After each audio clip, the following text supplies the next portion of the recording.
This is the Sunshine Ordinance Task Force Compliance and Amendments Committee meeting, regular scheduled meeting for Tuesday, January 12th, 2010. A roll call, please. Yes, Member Chair. Member Craven Green. Here. Craven Green present. Member Nee. Here. Nee present. Member Washburn.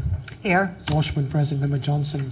Here. Johnson present. Member Goldman. Here. Goldman present. Madam Chair, we have a quorum. Thank you. Please call the first item. The first item is approval of December 8, 2009 meeting minutes. Are there any, Member Nee? I have some recommended changes. First of all, on the first page of the minutes, which would be packet page 5, under item 2, paragraph 2, the final 2 lines are needed to support of a case. The word of should be crossed out. Following page, item 3, paragraph 3. Line 2, fact and evidence. Facts, I believe, should be plural. And the same is true in on the next page, item 4, paragraph. No,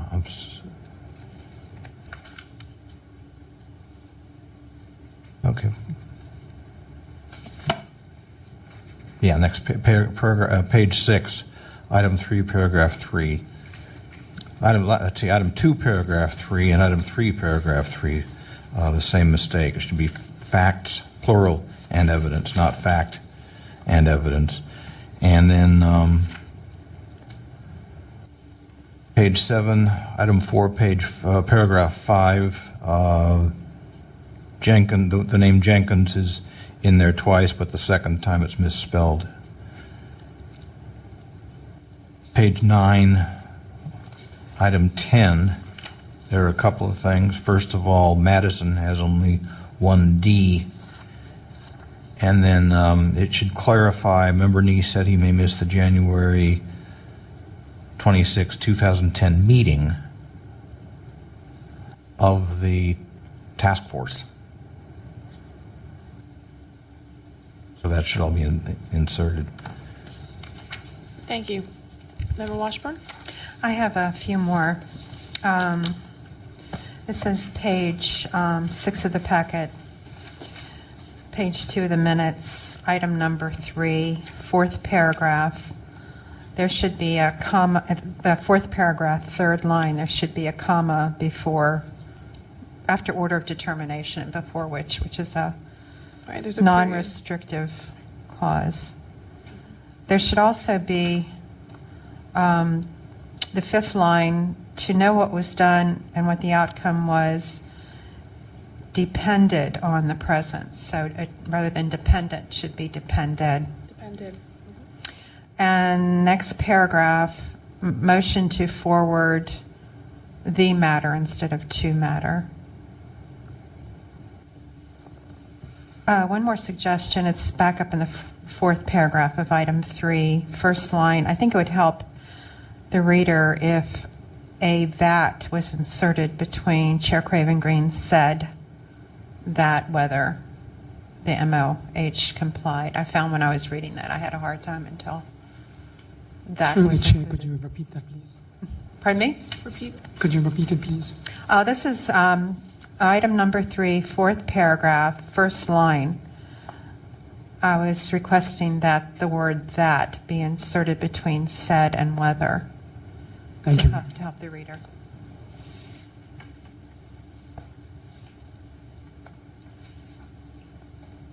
I move that we accept the minutes as amended. Second. Public comment on the amended minutes? Seeing none, roll call, please. On the motion, Member Nee. Aye. Nee, aye. Member Washburn. Aye. Washburn, aye. Member Johnson. Aye. Johnson, aye. Member Goldman. Yes. Goldman, aye. Member Craven Green. Aye. Craven Green, aye. Madam Chair, we have 5 ayes. Thank you. The next item? The next item is the hearing on the status of the December 1st, 2009 order of determination of Anne Mary Mabott against the Department of Recreation and Park. Thank you. And I see that Ms. Gong is here from the Department of Recreation and Park. And we received an email from Ms. Mabbitt today saying she could not attend because one of her children is sick. But she waives any right to attend. So we'll proceed. If we could have Ms. Gong approach.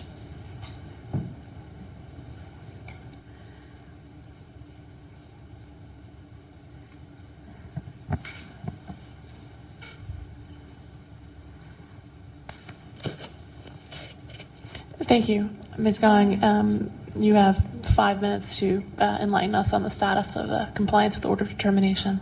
Okay. Let's see. I checked with staff regarding the question about putting the audio online, and let's see. I had sent you a response from the Department of Technology person. Let's see. What's his name? Ken? Was his name Ken? Anyway, he responded that Ron Vincent. I believe. Ron, oh sorry. He responded that that the department doesn't currently have the capability. Oh, thank you, of putting the audio online because of their CMS system, and that they are working with our department to put them online before the end of the fiscal year. So that's with that item. The second part of Anna's complaint regarded Terry's emails, Terry Schwartz's emails, and we previously November, I believe November, well in November we had sent her Terry's emails, which we had, which staff had produced by going through Terry's emails because Terry had been let go from our department. Our technology person had to go into his computer files and look through the emails and find them. And we found, I believe, 43 pages worth of emails, which we did send to Ms. Mabbitt. And when was that? When did you send those? We sent, let's see, I believe we sent it in November. Oh, yes, here it is. November 4th, 2009, and that's Exhibit 1 that I had sent. I'll email it to you yesterday. I also have a copy here of all the emails. They're 43 pages. Do you want it? Would you like it? Oh. So, Exhibit 1.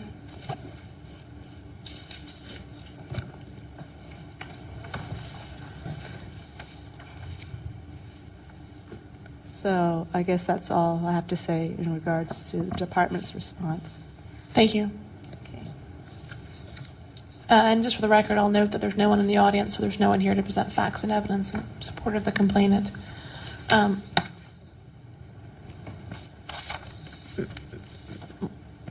Chris, I have a question. Ms. Mabbitt's email indicates that she sent responses to the department exhibits earlier this afternoon. Did you receive those from Ms. Mabbitt? The last time I checked my emails was at about 11 o'clock, I believe. I have since not checked the inbox. Where her email from 3:30 was printed. Okay, I scanned through the list and I saw this one because the file number was next to it. That's why I printed it. Okay. All right, so we don't, you haven't printed her responses to the department's exhibits. I can go and check now if you can give me 5 minutes. It would be helpful, I think, to have those. Member Johnson? I do think it would be helpful to have them, but also to review them. I would make a motion just to carry this one again until next month to see that the department's response, instead of saying should be done by the end of the year, that they will be done at a more estimated time, and that we could review these responses more closely. That's my motion. Second. I'm interested in what well, I think there's two issues here. I mean, I think the first issue is there's two different parts to this order of determination. The first one is compliance with the 6714C's new requirement of online posting. They've said they don't have the technology in place to do it because it wasn't funded by the Board of Supervisors. This is the same issue that we have with respect to our own website, which has been cured by Chris, I believe. So with respect to the first issue, Ms. Gong, do you have when does the current fiscal year end for the department? Is that in June or? Okay. And seeing as this was sent on January 11th by DT, I'm not sure they'll have a more specific time frame for its implementation. Is there any creative idea of what the members would like to do with respect to that portion of the order of determination? I don't think there's a whole lot we can do. I mean, we would have to talk to IT, not the department. I mean, the department is, I suppose, going by what IT tells them, since they're the one to implement this. So I don't think it makes sense to continue this matter on that grounds. And I think if Chris could be excused for a few minutes to get Anne Marie's email, then we could just settle the whole thing now. That would be my preference. Any other comments? Seeing none, I'll declare a recess for 5 minutes so that Chris can go look to see if he has an email from Ms. Babbitt. And it just says that she sent her response to the department's exhibits earlier this afternoon. So we're in recess. Thank you.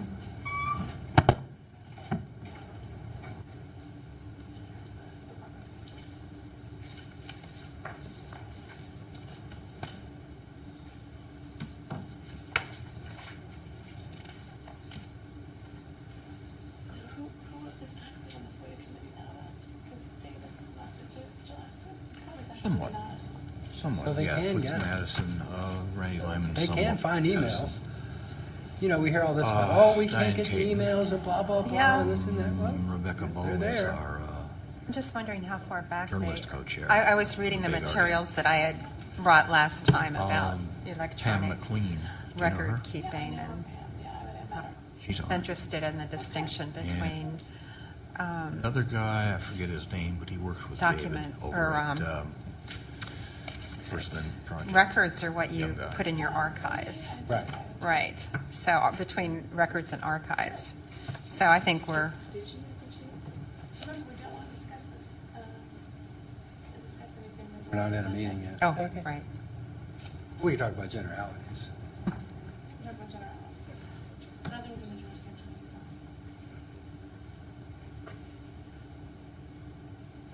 Did you have a chance to notice that? I did actually. It's very, very, very much. Where'd you get it? Sweater vests too. Like my toes, like, and your sweater vest matches the top. Of course it does. Oh, is it Argyle?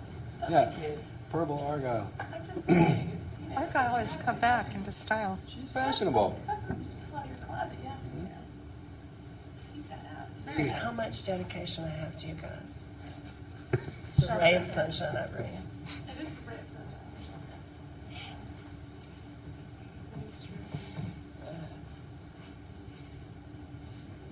The ZZ Top approach. Oh, yeah. I would email, I think it's more David Bowie. Everyone From Aladdin Sane. I would email Mark and Rebecca. Do you have their email addresses? Okay, Mark with a K, .Conrad. Yeah, C-O-N-R-A-D. Guess at my tastes are a little MTO.com. earlier than that. Oh, mine And are Rebecca too. Rebecca's Doors is and Rebecca Pink B. Floyd. Oh, yeah, They're my definitely favorite Doors and band. Pink Floyd. At Well, the Beatles are my SFBG. favorite. Oh, the Absolute- Beatles. Well, absolute I like the favorite. Stones a lot, too. I like the Stones a lot, but Beatles are all hands down favorite of all time. Yeah. I love the Stones. I like Almost everything. Oh. No, I didn't have it yet.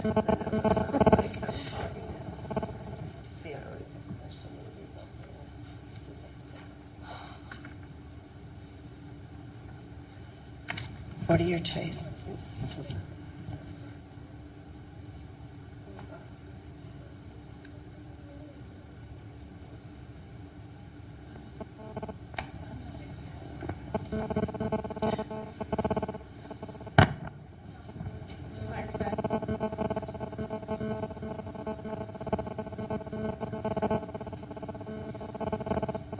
It with paisley, kind of.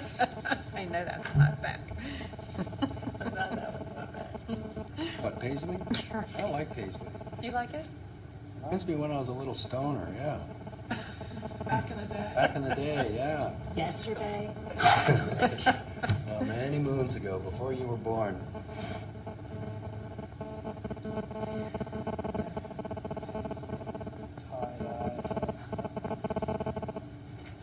Day Glow, Peter Max. I don't know Peter what Max. Yeah. Even born until. Hey, You're kidding. of course I am. I have socks older than you. Jeez.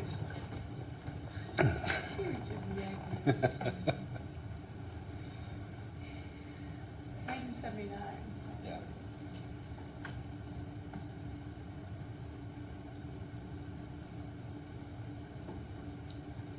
When I was a kid, the phone was hooked into the wall.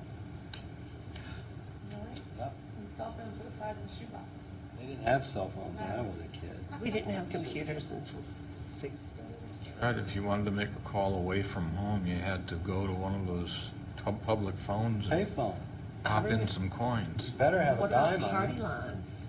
Oh, yeah, when I was a real little girl, living in West Virginia, you picked up the phone and you told the operator what number you wanted. We didn't have a party line because my dad worked for the phone. And you had a special line.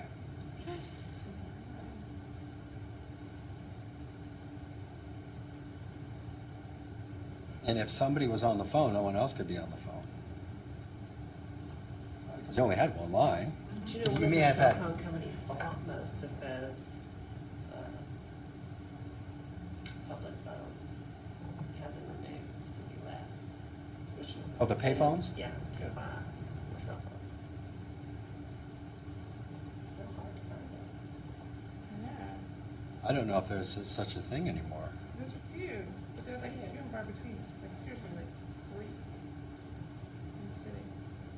Do they take credit cards? Be one at a gas station. Yes. Always a gas station. Yeah. Banks of them. In fact, they were down there, like on 2 where those water fountains are. They used to have payphones in there. You know, right by where those people get married all the time? The top of the steps, there used to be I remember payphones that. in there. Food place. Yeah.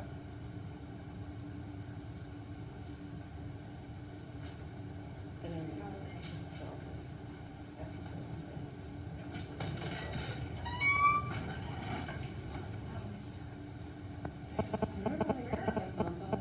Say what?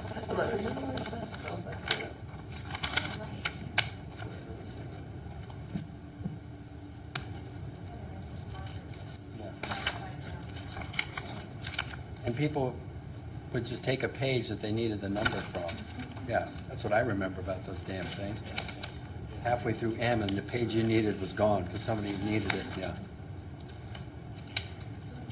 I don't even use a phone book anymore. When they drop them off at the house, I just take them straight to the recycling. Although, you know, I do everything online. I do it, internet ski, yeah, yeah. I don't know how those companies make money. I mean, if they came to me and said, why don't you advertise in our yellow pages? I said, you want to know why? Let me tell you why. Yeah. I find they're helpful when I want to look at a lot of different services. Yeah. Oh, okay. But this is all from his mother. Right, thank you.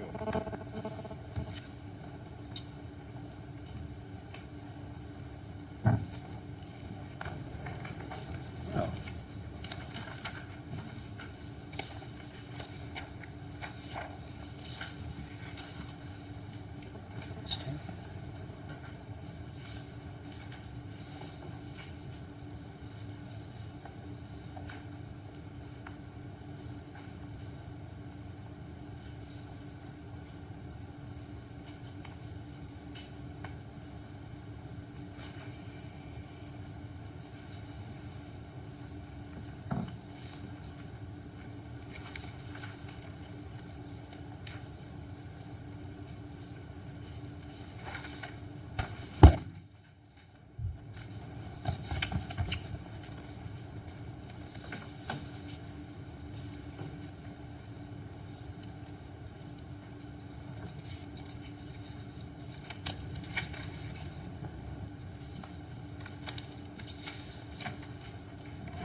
Chris, did you give Ms. Gong copies of these? All right. So she's, She has been CC'd on. okay. All right. Should we go back on the record? All right. Ms. Gong, I apologize for the delay, but we finally we've had the opportunity to look at Ms. Mabbitt's response. Ms. Mabbitt complains that there are still emails from Terry Schwartz from the 2006-2009 time frame that are missing.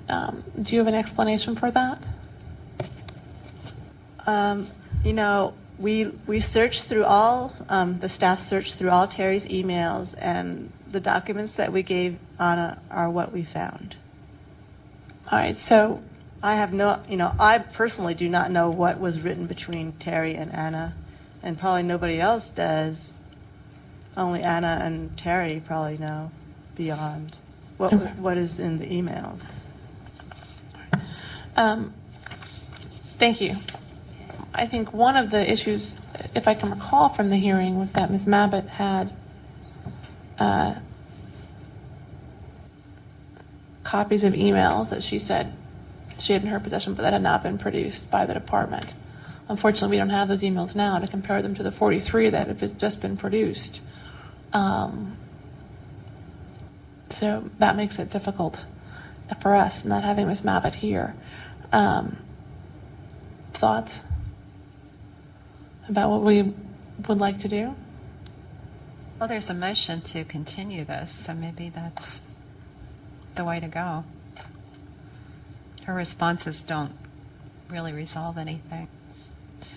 If she has proof that these existed, then I think that's important to know, to see. I guess I'm hesitant to continue this because Ms. Gong's here almost every meeting. And I understand that's a huge time commitment for her and her department. But we don't have, and whether that's our omission or Ms. Mabbitt's omission, the evidence before us at this hearing, unfortunately, to compare, because we didn't have the 43 pages of emails at the full task force hearing. And so that's really the issue. Does Ms. Mabbitt have emails that she claims? Does she have copies of emails that are not included in those 43 pages? Therefore, if she did, we could ask what the discrepancy was, and maybe they were just not found, or maybe they were deleted, or something else. We could come up with a different result, but we don't have that, unfortunately, before us. So I guess I'm inclined to agree to the continuance with respect to the second half of the order determination, the production of emails with an email or correspondence to Ms. Mabbitt, obviously CCing Ms. Gong, asking Ms. Mabbitt to submit to us solely. The only thing she should submit to us are any evidence, copies of emails, etc., that she has from Terry Schwartz that were not included in the department's 43-page response. That would show that there are some subset of emails that have not been produced by the department. Madam Chair, Member Nee? maybe not. Maybe now. Maybe next time. But I think it might be instructive if the task force could hear how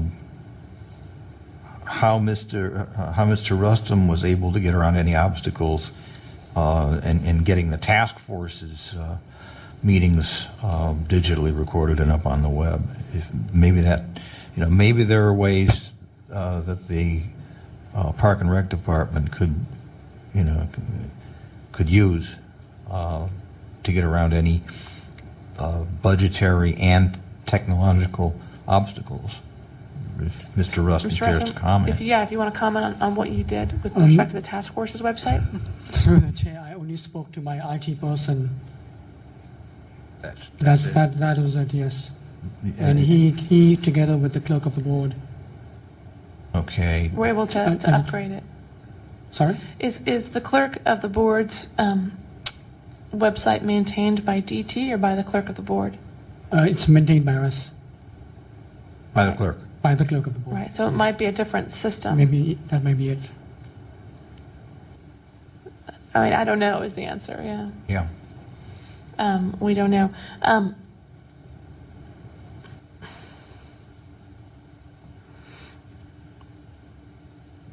if members would like, we can follow up with through Ms. Gong or through Mr. Ginsburg to Mr. Vincent and ask them for a more concrete time frame. But I'm not sure what that will get us. Well, I think that was part of Member Johnson's motion. His motion was to continue both matters. It's true. Right.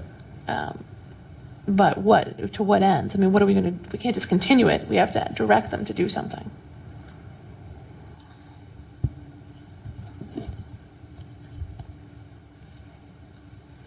Well, I think at least in the case of the second half, we were Agreed. Yeah. we were after some additional evidence from Ms. Mabbitt. Correct. But what about the first half? Maybe it's not necessary to continue that portion. You know, maybe that part could be dismissed. It may be, given that we give that time, but I think that her testimony was the word should and not shall, and that's why I was like, if next time we have a definite, we'll have it done by the end of the fiscal year, that would clarify more for the people, and then this complaint could end. And if we can't produce any emails or any evidence that there was emails, if there's no evidence that there was these emails, then they don't have to produce the records, and then we could end this complaint. All right. Well, why don't we do this? We'll continue this matter to the next month, with apologies to Ms. Gong. We will direct Ms. Mabbitt to submit to us evidence, including emails that she claims were sent between her and Mr. Schwartz, or other evidence that there are emails related to Mr. Schwartz's email correspondence that were not produced by the department, so that the department can follow up to explain why those weren't produced. And we can ask Ms. Gong to follow up with Mr. Ginsburg or Mr. Vincent to see if there's a definite time frame by which the conversion will be done. And if you have that information, if you could report back to us. So without objection, we'll continue this matter.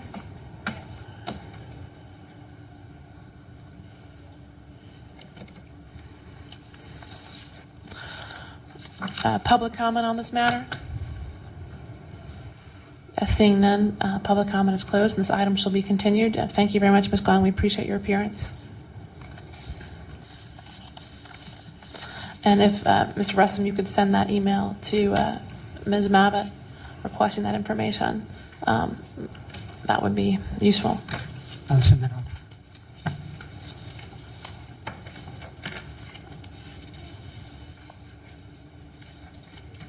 You could call the next item, please. Next item is developing recommendations for the proposed electronic document retention policy of the Sunshine Ordinance Task Force.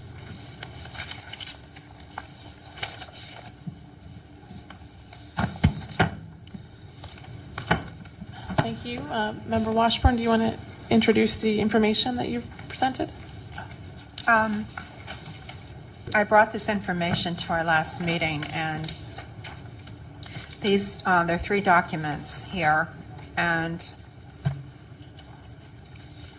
there's a great deal more available, but I thought we should start with something. So there's evaluating best practices from industry.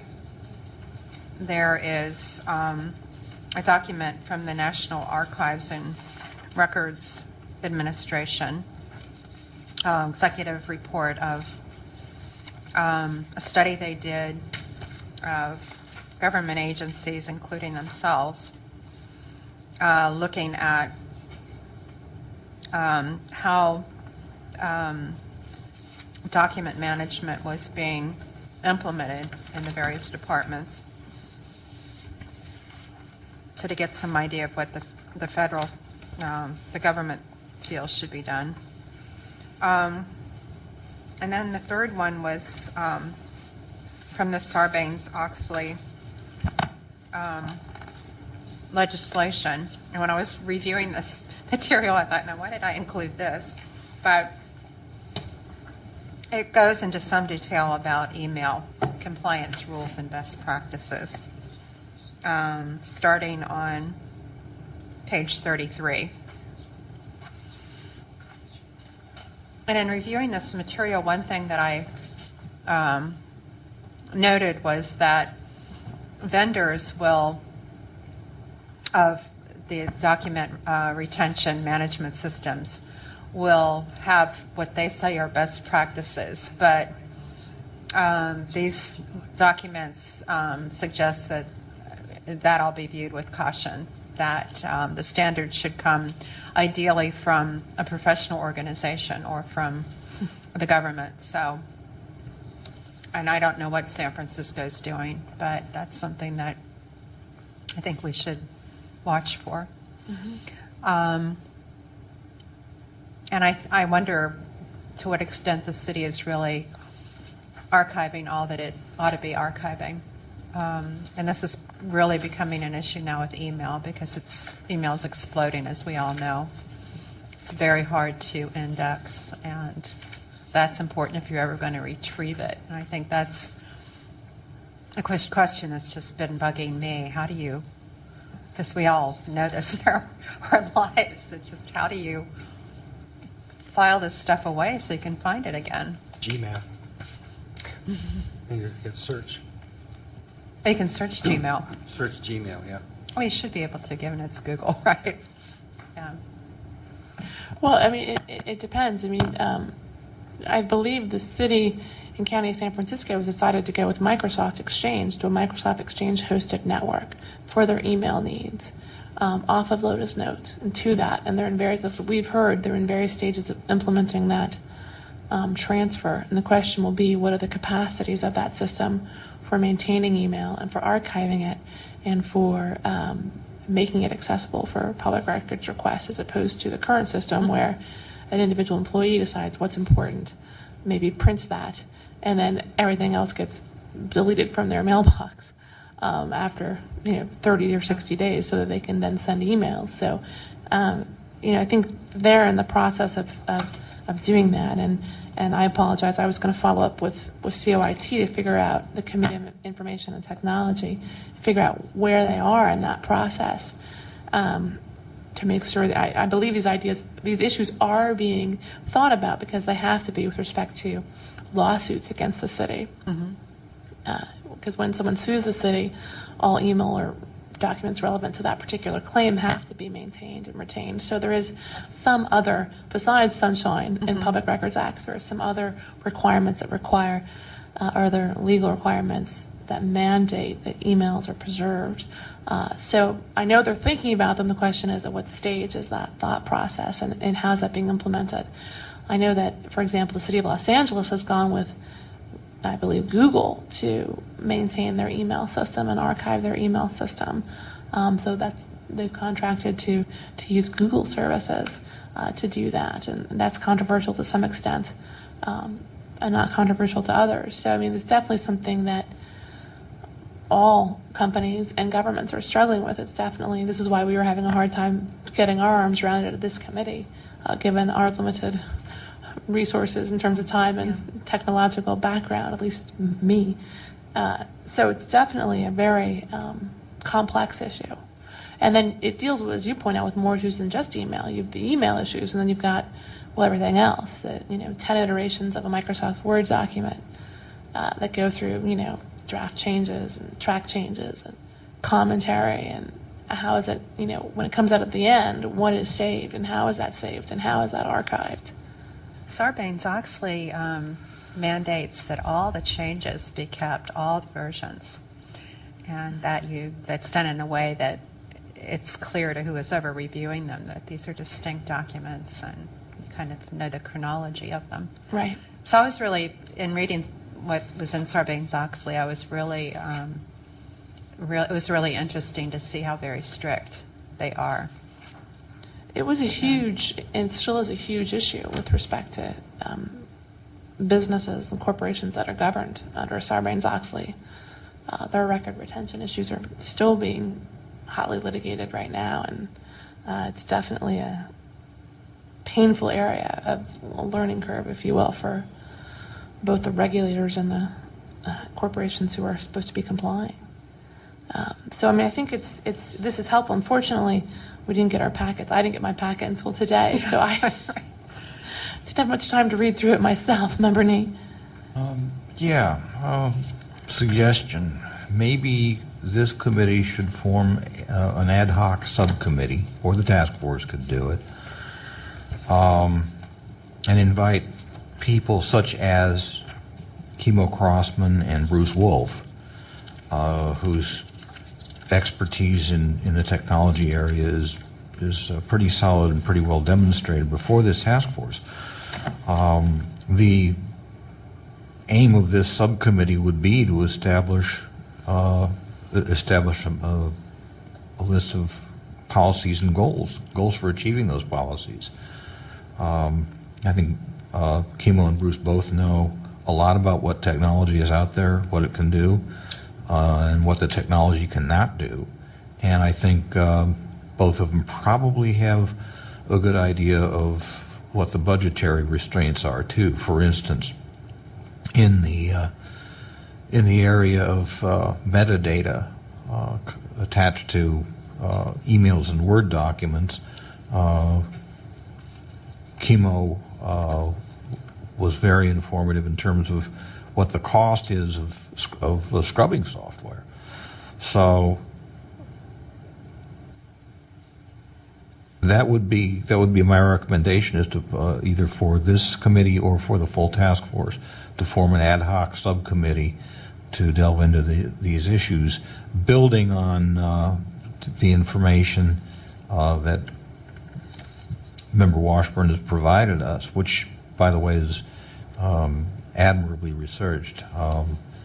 Given the limited time she's had to compile this, I think it's an excellent start. There are some very good ideas in here. I think that's a good idea. I think we've tried to do that. We tried to do that 8 months ago, and we're told by the clerk that they couldn't support a committee because they didn't have the resources, which is why it ended up back with us. I would say is that perhaps what a good next step would be our next Compliance and Amendments Committee would be to invite a representative from COIT to present to us an update on the status of the Microsoft Exchange program, specifically how and what they're doing with respect to developing policies on archiving email, issues with capacity for emails, and for retrieval and search and storage of those emails and other attached electronic documents, to have them come present to us on what the status is. And if they could submit something, request that they submit something in writing to us in advance that would be in our packet, so we would have it in advance, and notify Mr. Crossman and Mr. Wolf that that's on our agenda for our next meeting, so that they too can either provide commentary in response to COIT's submission or appear and discuss it. At least I think that would be probably a good concrete step next, to figure out what's going on and to make sure that COIT remembers that we're involved and want to be involved in this process, and to make sure that they are approaching this. So I think that would be my suggestion. Member Johnson, did you have comments? I thought I saw a hand. I apologize.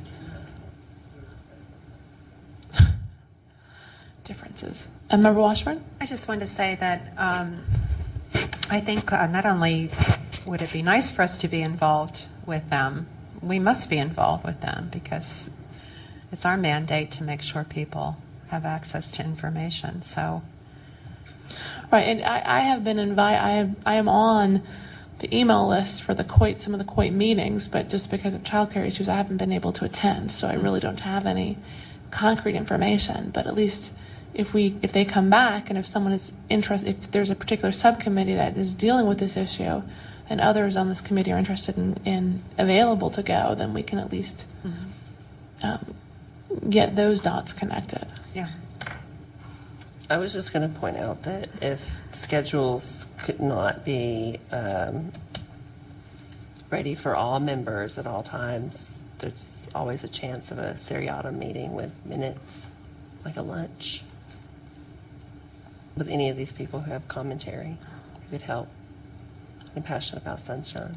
We're not supposed to have seriatim meetings. So, yeah, this happened. Oh, your point is that we can meet with other folks individually off and report back to this committee on what the status is. Yes, I think that's a very good point.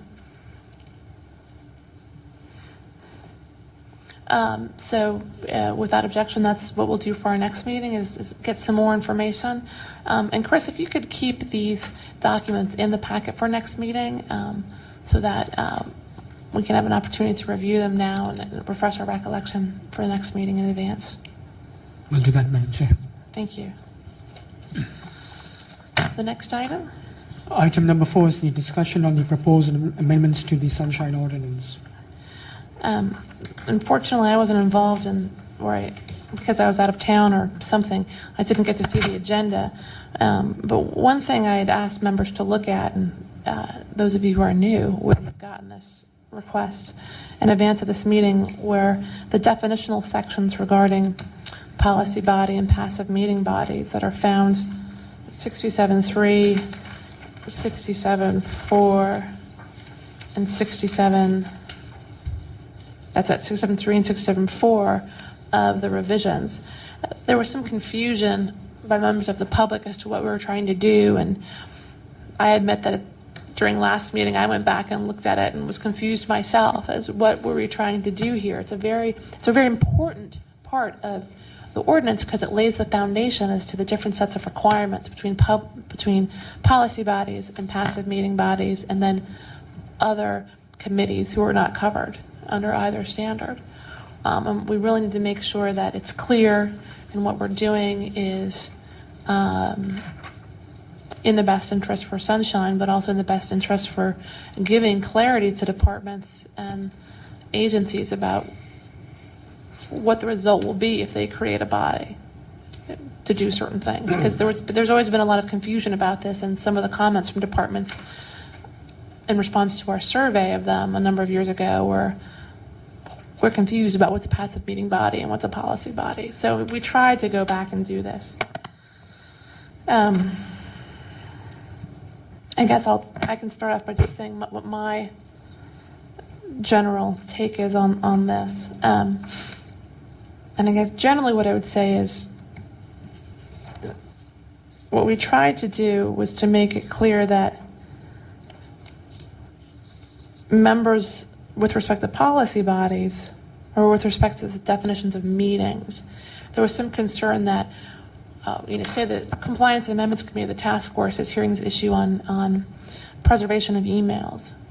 And there's other members of the task force who are really interested in that topic and they want to come to our committee meeting.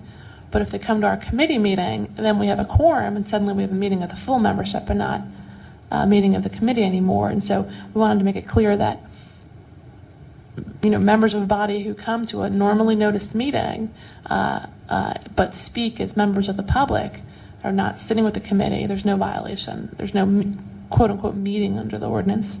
So we did that. And then with respect to passive meeting bodies and policy bodies, there was a real sense that people wanted any committee created by the mayor to be a policy body. There was a real kind of sense of people coming to us. They were complaining that the mayor has all of these policy creation and all of these initiatives, money that's at his disposal, in his budget to funnel towards different policy initiatives that aren't necessarily being captured by the passive meeting bodies. There's not enough public disclosure of what these different groups that the mayor's created is doing. And so in response to that, we narrowed the definition of passive meeting body to be an advisory committee created by the initiative of a member of a policy body or department head other than the mayor. And therefore, we moved under policy body, any board, commission, committee, or other body created by the mayor or a policy body. So that's the way we did it. That's a big change. That may be controversial, but that's one of the things that we did.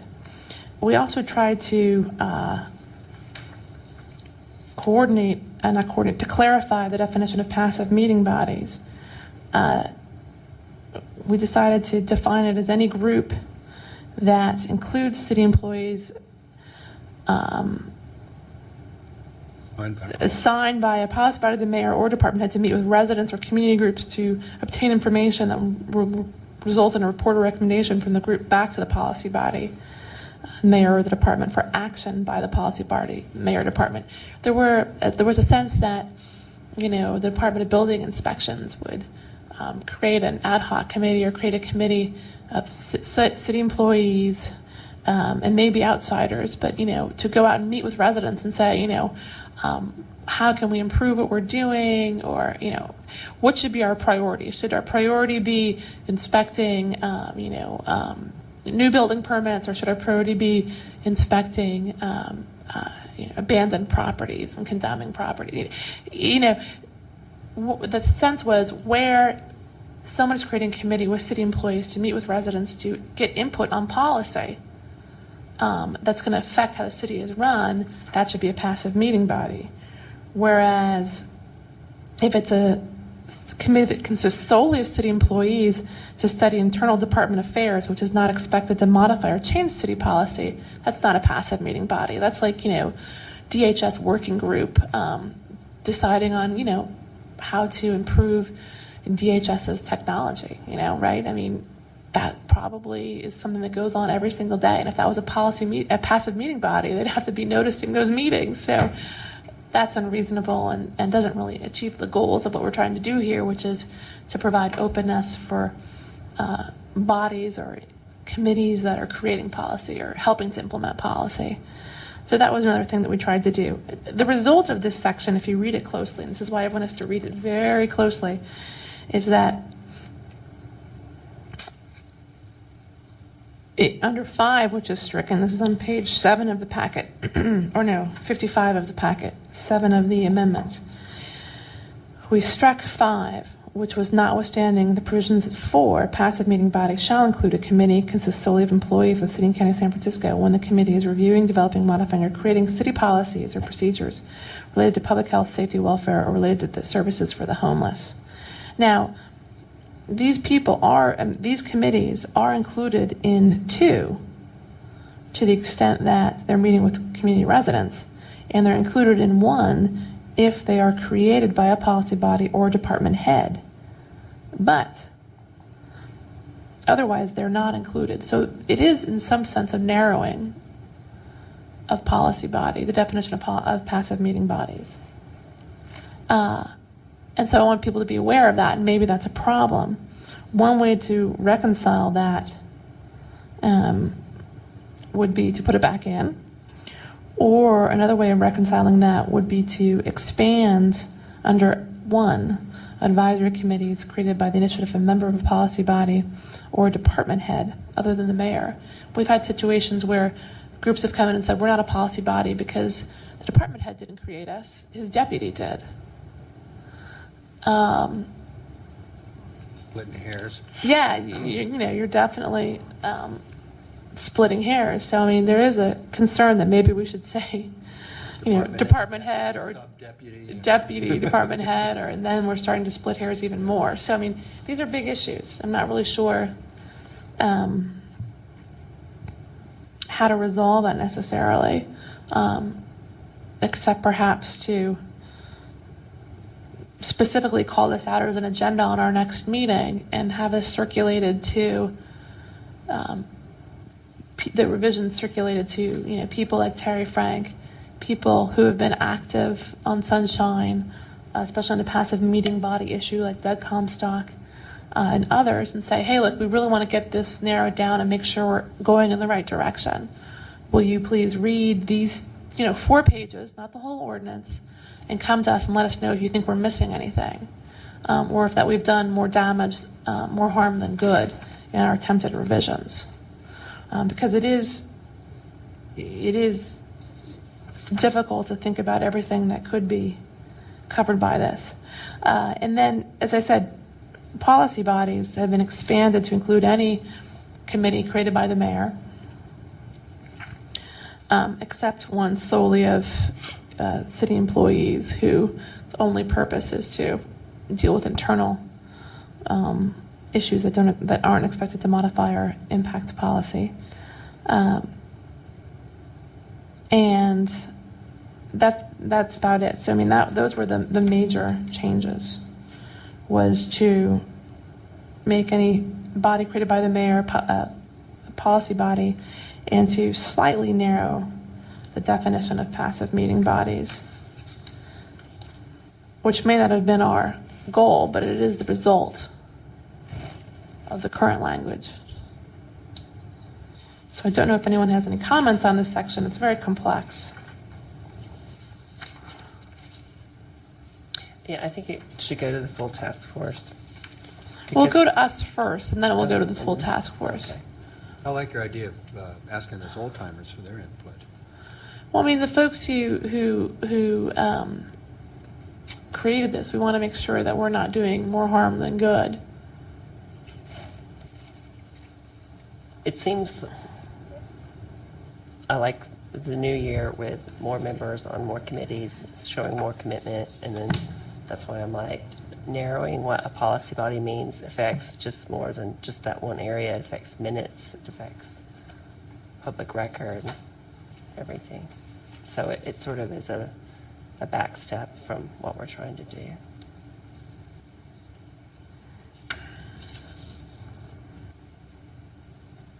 Yeah, I mean, it wasn't that the intent wasn't to narrow it necessarily; it was to provide clarity. But by doing so, it does somewhat narrow, because this was a very broad. Number 5 basically turned many different functions in the city into passive meeting bodies, and people were like, "Well, it's very confusing for us," and so we don't want to do harm to that. Rick, do you have ideas on who would be good to weigh in on this, particularly people who are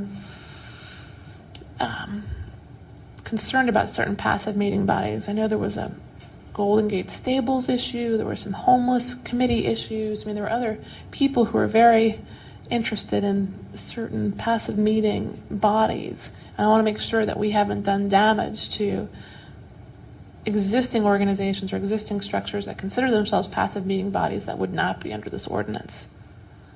So who would be good to run this by for that kind of sheepdogging? I'm trying to pick my brain right now. And nobody comes to mind offhand. In terms of the old timers to whom Member Goldman referred, Terry Frank, Doug Comstock, Peter Scheer. Bruce Bregman, Tom Burke. Absolutely. Anybody else? Maybe Stephen LeBlanc, who along with Tom, did the lion's share of the work in drafting the 1999 ordinance, and I can pass along his contact information. In terms of who has come to us on these matters, that's a tough one. We had, seems to me, within the last month or two, we actually had a complaint from somebody who claimed that he had been barred from what should have been a passive meeting body. And I think there was an item, as a matter of fact, at the last task force meeting where the task force did find that this was a passive, somebody had been barred from what should have constituted a passive meeting body. I'd have to go back and look at my notes, look at the actual agenda. But that person might be contacted and invited. I mean, the question would be, and I didn't attend that meeting, so I didn't look at the jurisdictional analysis, but the question would be, under this revision, would that finding have been the same? I'm sorry, under that revision? Under our proposed revision of the ordinance, would the task force still have found that body to be a passive meeting body? And if not, then we should just recognize that that's the kind of entity that could be excluded. So, do you remember, Chris, do you remember which item that was? I have that here. Madam Chair. Yes. Also, if the good government guide is available online, as Chris said, I guess we should all go and see if there's been any update to that policy body. I don't think there's been any, well, there might be an update as to, well, the old good government guide, which I have here, talks about what's a passive meeting body and what's a policy body. I don't think there have been any cases or other amendments that would affect the definition. But yeah, we should go back and look at it and make sure,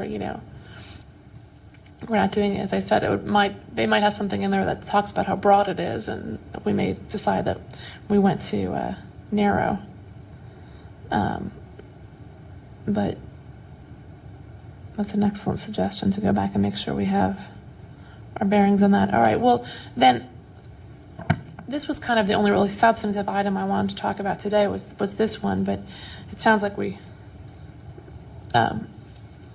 because it wasn't called out on the agenda, we haven't really probably had the brain power to really sit down and think about it enough. And it is so fundamentally important. I think it does require a significant amount of input. So what I think we'll do is continue, this obviously the item will be continued to the next meeting, but on that we will say, on our agenda, we will say, provisions including but not limited, or sections including but not limited to 67.3 and 67.4 definitions of meetings, policy bodies, and passive bodies, so that people who are reading the agenda will know that that's what we'll be discussing. And Rick, if you could send me Mr. LeBlanc's information, I will send the email, and I will CC the task force. I will CC Chris, asking for these folks to review what we've done and provide input on it to make sure we aren't doing more harm than good. Did anyone have any other suggestions to this section at the time? I'm sure there are tons, but what I would suggest doing for our agenda purposes is to, I think what we wanted to do was to go through and really move it forward. So what we should probably do is on our next agenda call out 67.3 and 67.4, but also Article 2 in general. And that if people could take the time before the next meeting and look through Article 2, which is basically the meetings portion, and just go through and make sure that we're being consistent. Are there any changes we haven't made that we want to make?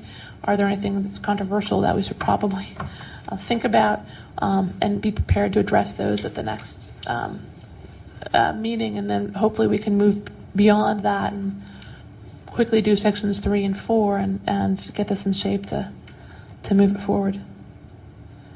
Mr. Rustin? We also need to discuss how we're going to implement it. How we're going to track. Yes. Yeah, I mean, I think for our purposes, for Mr. Rustin's purposes, the issue has been we had this huge problem with tracking the amendments before. We created a Word document that was so big it was corrupted, no one could open it and review it. And so what Mr. Darby did was to take the original ordinance and the amendments that were approved by the full task force in June of 2008 and do a hard line, go through and do a strike through for things that were removed and an underline for things that were added. That version is not quite perfect because I know there's some things that need to be changed. He missed some things, and so we need to correct those first. Then going forward, I think, Chris, if you do just a track changes, a red line, if you will, an old school red line that shows what's been done since then, that will track our changes here. And as long as you're the only one doing it, and it's not going to multiple computers, which was part of the problem last time, it should be sufficient to keep it as a non-corrupted document. That's kind of what I was thinking. That will help us to track it better in the future. Unless anyone else has other suggestions. That is a good one, I think. Yeah. So, but before we do that, we need to make sure that we have everything done on the first version. And so you and I will get together still and make sure that we have that together. Because I had noticed in comparing the old and new, that there were some changes that Frank Darby should have, something basically, new text should be noted as new, and it wasn't noted as new. Is this one correct? No, this one has some errors. Like, for example, if you look at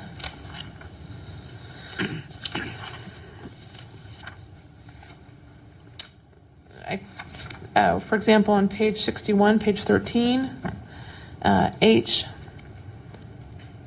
the initial meeting of a policy body, it's not underlined, but that is new text. That is text that we suggested because it was correcting a omission that the city attorney's office and others had complained about. So things like that. So that we need to fix that so that what Chris has is an inviolate copy of what our changes were. And that way our changes in this body can be documented. And we should have that in place so that if we start making additional changes next meeting, we'll be able to track them in a sensible way.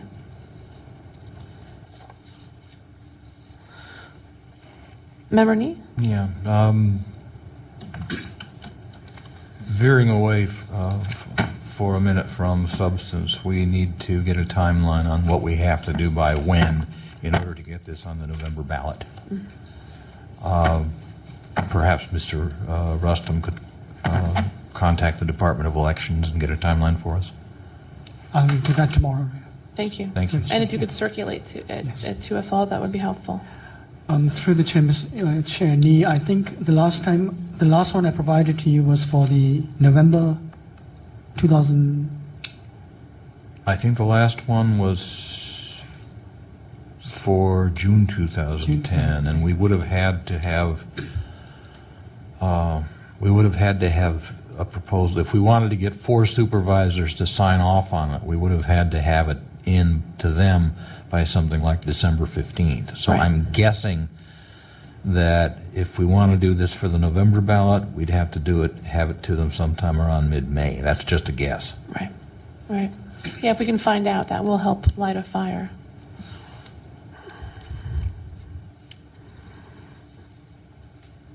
Any additional comments on this item? Seeing none, the next item, please. The next item is the administrator's report. Madam Chair, I do not have anything to add. Any comment on the administrator's report? Seeing none, I would notice there's no public, so there'll be no public comment. No need for taking of general public comment either because there's no one in the audience. So item 6 is closed as well. Number 7, announcements, questions, and future agenda items. Member Nee? A couple of things. As you know, I will not be at the January 26th meeting with the full task force, and whether I am at the next meeting of this committee just depends on how far along I am from recovering from the operation that I have to go through on January 20th. I would like to also report that the Society of Professional Journalists Northern California has extended the deadline for nominations for the James Madison Award, and that deadline is this Friday, January 15. And if any of you has a nomination, you can submit it through me and I can send it, or if you know how to contact the Freedom of Information Committee directly, you can do that. Thank you. Any other agenda items or comments? Seeing none, the meeting is adjourned. Thank you very much.